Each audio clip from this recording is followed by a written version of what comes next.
Hello everyone साथीहरू, आज चाहिँ हामी मोमो खान लागिरहेछौँ। यो चाहिँ सिलौटोमा पिसेको अचार अनि यो भाउजूले बनाउनु भएको मोमो।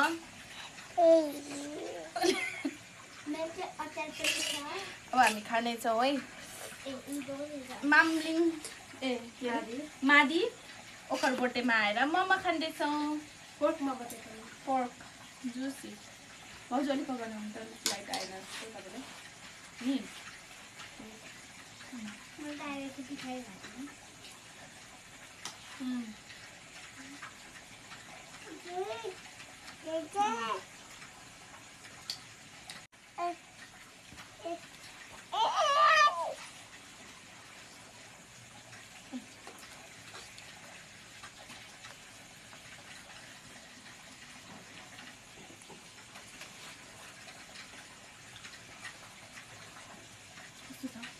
दामी छ। यो चाहिँ कस्तो छ भन ल मोमो?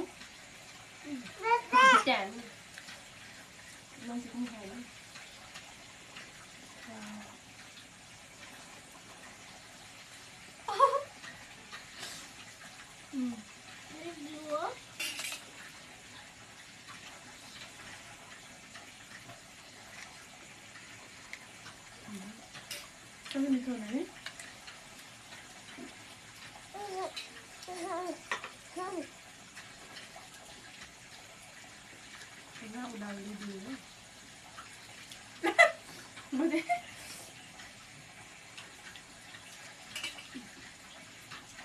त्यसरी खानु होला हौ, म त्यसरी खानु जान्छु।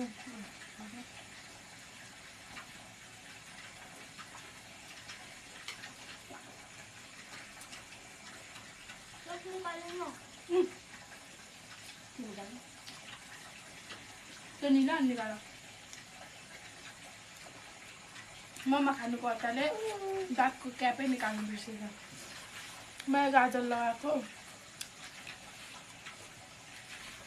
मेरो आँखा राम्रो देखेको छ जस्तो छ।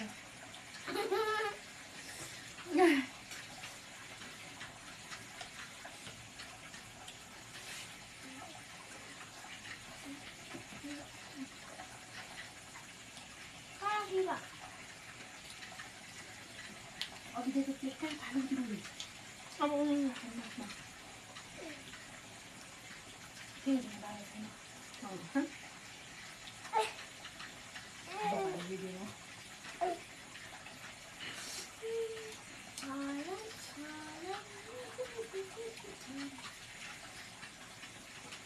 खासमा त हामी रक पेपर सिजर खेल्नु नि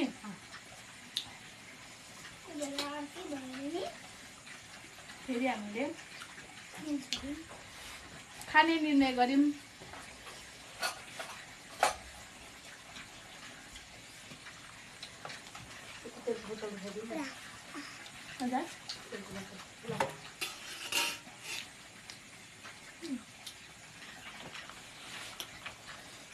यो त मेरो सानो छोरी जता जता डिउको ग्लास छ त्यता त्यतै घुमेको घुमेको छ।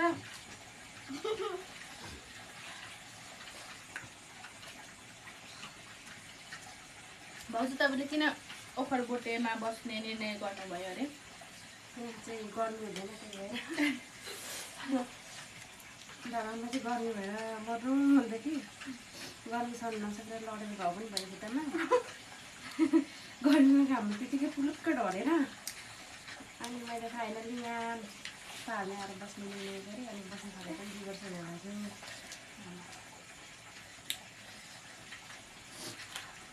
देख्नुभयो साथीहरू, पाहाडमा कति शीतल हुन्छ अनि अर्ग्यानिक पनि खानु पाइन्छ होइन।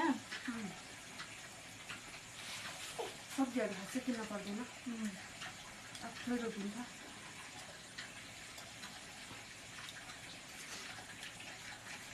हामी चाहिँ धरानमा रोटी ल्यायो, रोटी खाएर कमाउँछौँ ल्याउँछौँ खान्छौँ सकिन्छ। भोलि फेरि कमाउनु गयो खायो सक्छौँ।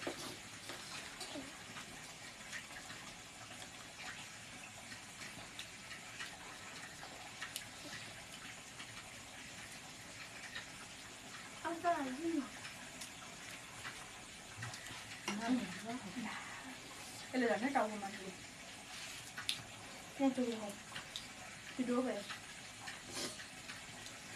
सिलौटोमा पिसेको अचार कति मिठो क्या साथीहरू। यहाँ चाहिँ बदाम लगाउनु भएको छ।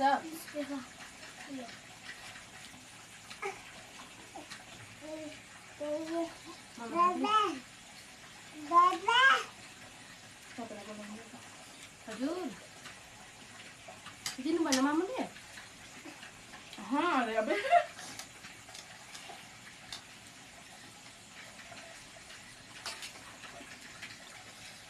आयो आबै अगाडि निन्सी अन्त आउँदैन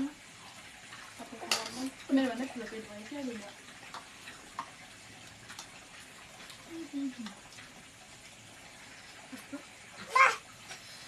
क्यामेरामा त राम्रो देखिन्छ है हेलो नभए त म रियलमा राम्रो छैन भनेर सोध्नु अरे म चाहिँ क्या म चाहिँ यत्रो छैन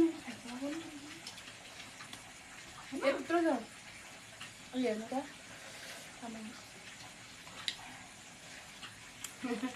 नाउले हेर्दैन ए ओइ ओइ ल ल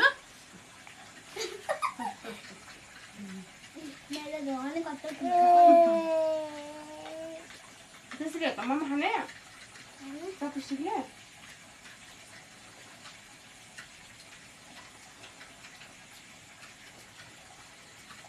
नजानेपछि जे पनि गर्नु पाइयो क्या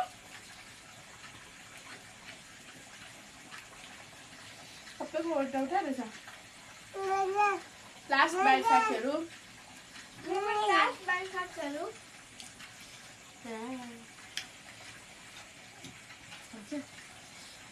खाइदिनु वान टू थ्री गो